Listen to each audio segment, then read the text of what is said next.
राजीव हमारे सहयोगी इस वक्त पटना से बने हुए हैं। राजीव, देखिए बिहार में बजट सत्र की समाप्ति आज है, यानी कि आज स्थगित किया जाएगा। हालांकि 28 मार्च तक बजट को चलना था, उस दिन स्थगित किया जाना था, लेकिन जुमे की नमाज है, इस वजह से शायद स्थगित किया गया। क्या कुछ और कारण? नहीं, फिलहाल तो यही कारण है। एक्चुअली 28 फरवरी से ये बजट सत्र शुरू हुआ था और कहा गया था कि 28 मार्च तक ये चलेगा, लेकिन अचानक ये प्रस्ताव आया और संसदीय कार्य मंत्री विजय कुमार चौधरी ने यह प्रस्ताव रखा। उसके बाद सभी दलों की मंजूरी मिलने के बाद विधानसभा के अध्यक्ष ने भी इसको मंजूरी दे दी। उसके बाद जो 28 मार्च को जो काम बच गए थे, गैर संसदीय गैर सरकारी संकल्प पर चर्चा होनी थी, उस वो चर्चा आज हो जाएगी। और चूंकि रमजान का वक्त चल रहा है, रमजान का महीना चल रहा है, तो रमजान का जो अंतिम जुम्मा है वो कल ही है, यानी शुक्रवार को है, 28 मार्च को है। और इस कारण सभी दलों ने इस पर अपनी सहमति जताई। उसके बाद आज ही इसे समापन की घोषणा कर दी जाएगी। यानी जो बजट सत्र का जो सेशन था वो 28 मार्च को होना था, वो अब 27 मार्च को ही समाप्त हो जाएगा। जी। इसके अलावा राजीव, यदि हम इस पूरे सत्र पर नजर दौड़ाएं तो हो हंगामा हमने को देखा, और इस बीच टीका टिप्पणी देखी। क्या जनता से जुड़े कुछ कामों पर भी बात हुई?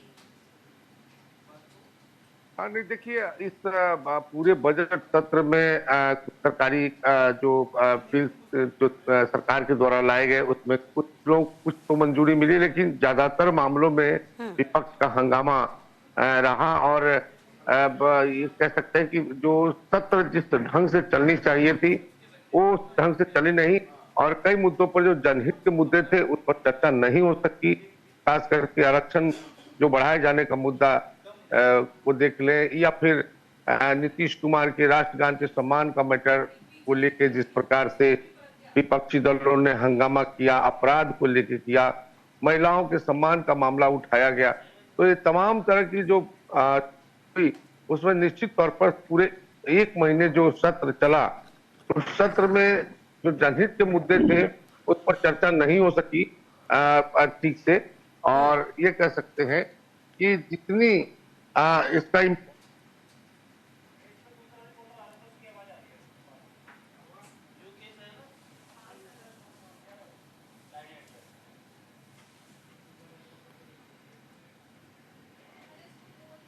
फिलहाल देखिए, आपको बता रहे हैं राजीव हमारे सहयोगी लगातार हमारे साथ जुड़े हुए, किस तरीके से सत्र लगातार एक महीने तक जरूर चला, लेकिन जनहित से जुड़े जिन मुद्दों पर बातचीत होनी थी, जिन पर मुहर लगनी थी, वो तमाम मुद्दे हवा हवाई हो गए। एक बार फिर से हंगामे की भीड़ चढ़ता नजर आया ये सत्र भी। देखिए, ये बिहार के लिए अहम साल भी है, क्योंकि ये चुनावी साल है। विधानसभा चुनाव इस साल में होने हैं, तो सभी, चाहे वो राजनीतिक दल हो या फिर विपक्षी, अपनी गोटियों को सेट करने में लगे हुए हैं। 28 तारीख तक ये सत्र चलना था, लेकिन आज इसका अंतिम दिन, क्योंकि 28 तारीख को जुमे की नमाज है, और इसी के चलते सत्र को आज खत्म किया जाएगा। राजीव, देखिए, लगातार हम ये कह रहे हैं कि एक महीने तक सत्र जरूर चला, जनहित से जुड़े मुद्दों पर चर्चा की जानी चाहिए थी, लेकिन वही ढाक के 3 पात, हंगामे की भेंट ये सत्र रहा। अच्छा, इस बीच क्या कुछ ऐसे प्रस्ताव हैं जिन पर मुहर लगी हो, जो काफी खास हो?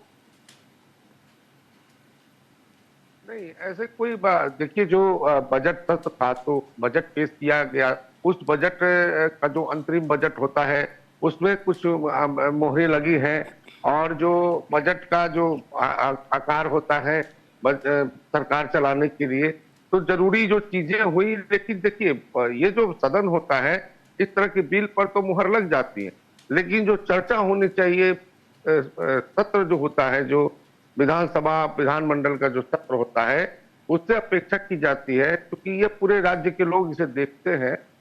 तो जो जनप्रतिनिधि होते हैं उनसे अपेक्षा की जाती है कि वो जब सदन में खड़े हों तो अपने क्षेत्र के जनहित मुद्दे को उठाएंगे। इसे जनता के लिए ओपन रहता है वो देखने के लिए कि हमारे जनप्रतिनिधि हमारे विशेष मुद्दे को, हमारे क्षेत्र के मुद्दे को इस लोकतंत्र के मंदिर में उठाते हैं या नहीं है। ये बहुत इंपॉर्टेंट होता है। इसी से ये पता चलता है कि जो जनता के हित में काम करने वाले, जो वायदे करके जो जनप्रतिनिधि चुन के यहाँ आते हैं, विधायक बनते हैं, मंत्री बनते हैं, एमएलसी बनते हैं, उनकी क्या जवाबदेही है। वो जो क्षेत्र में जनता के साथ जो वायदे करते हैं, उस वायदे के साथ वो लोकतंत्र के मंदिर में जनहित के मुद्दे को उठाते हैं कि नहीं उठाते हैं, ये बहुत इंपॉर्टेंट होता है। लेकिन इस इंपॉर्टेंस से अलग यहाँ पे सिर्फ ये देखने को मिलता है कि एक दूसरे पर छींटाकशी, एक दूसरे पर आरोप प्रत्यारोप, सिर्फ राजनीति और राजनीति, यानी किसी तरह से एक दूसरे को जो है उनकी कमियों को गिना करके अपने आप को अच्छा साबित करने में तमाम पार्टियां लगी हैं और तमाम दल के नेता एक दूसरे पर किसी तरह तंज कसते रहते हैं। तो इसमें जो है जनहित के मुद्दे दब जाते हैं और इस तरह के जो सत्र चलते हैं उससे ये उम्मीद नहीं की जाती है कि वो उसमें हमेशा हंगामा हो, सिर्फ विरोध हो और एक दूसरे पर आरोप प्रत्यारोप करके इस चीज को खत्म करे, क्योंकि ये बहुत ही इंपॉर्टेंट जगह है, इंपॉर्टेंट प्लेटफॉर्म होता है जहां तमाम दलों के नेता और तमाम मंत्री और तमाम जो है महकमा यहाँ बैठा होता है और चर्चाएं होती है। जब विपक्षी दल या कोई विधायक अपने मुद्दे को उठाता है, उस समय पूरा डिपार्टमेंट जो है ऑन होता है, जिस डिपार्टमेंट पर चर्चा होती है, और जैसे ही कोई विधायक अपना मुद्दा उठाता है तो उसके जवाब देने के लिए उसके अब अधिकारी मंत्री उससे तैयार होते हैं और उस समय वो अपडेट स्थितियां बताई जाती हैं या फिर ये कहा जाता है कि हाँ ये मिस्टेक हो रहा है, ये गलतियां हो रही है, इसे ठीक किया जाएगा। तो ये तमाम चीजें जनता देखती है, तो ये जनता के लिए ये बना हुआ है। बिल पास करना तो सरकार के हाथ में है, विपक्ष कितना भी वॉकआउट कर जाए सरकार बिल लाएगी, पास कर देगी, वो जो जरूरी बिलें हैं पास हो जाती है। लेकिन ये जो सदन चलता है, सदन का महत्व इससे है कि जनहित के मुद्दे पर चर्चा हो और चर्चा होने के बाद उसे अमली जामा पहनाया जाए। जो लगातार कई सालों से इस तरह के जो सत्र चलते हैं, सारे सत्र हंगामे के भेंट कर जाते हैं, सिर्फ आरोप प्रत्यारोप पे। बिल्कुल जाहिर सी बात है, सभी को